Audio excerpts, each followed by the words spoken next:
47তম international book fair চলছে এবং অগণিত মানুষের ভিড় নেমেছে এই রেডিও নিউ টাউনের স্টলে।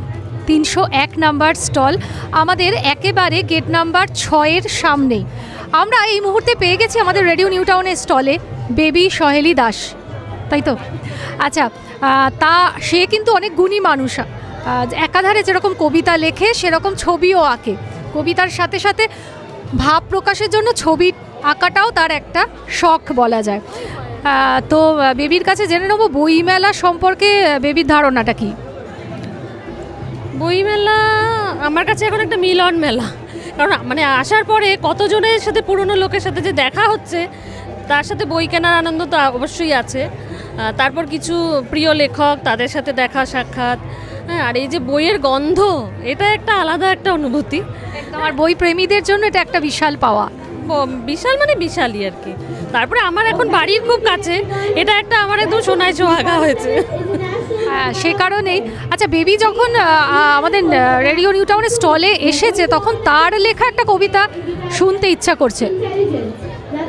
এই মুহূর্তে তো মুখস্থ নেই, তবে মোবাইলে আছে লেখা, আমি দেখে বলতে পারি। আচ্ছা বলি, আমার লেখাই একটি কবিতার নাম পরকিয়া। ওই যে দূরে সাদা মুকুট মাথায় যাকে দেখছো, ও আমার পরকিয়া। ওর ঢালে নুড়ি পাথর দিয়ে বানানো ছোট্ট একটা ঘর ছিল, ছোট্ট মতন। আমি একাই থাকতাম। মাঝে মাঝেই সাদা কালো মেঘগুলো খেলতে আসতো আমার সাথে। আমার পা, ঠোঁট, গাল সব ছুঁয়ে ছুঁয়ে পালিয়ে যেত। হঠাৎ আবার লুকিয়ে যেত ওপাশের ওই ঢালটায়। ও ঢালে তখন বৃষ্টি শুরু অঝোর ধারায়।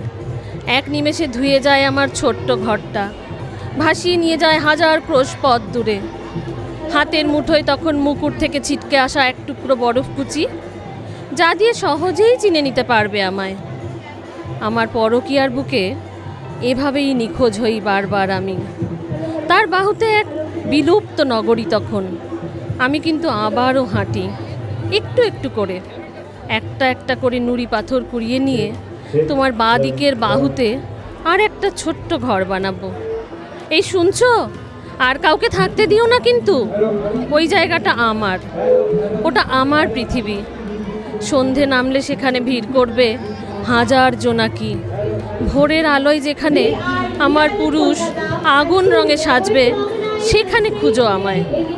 আমার নহন্যতে, আমার সেই পরকীয়ার বুকে আমাকে খুঁজে পাবে।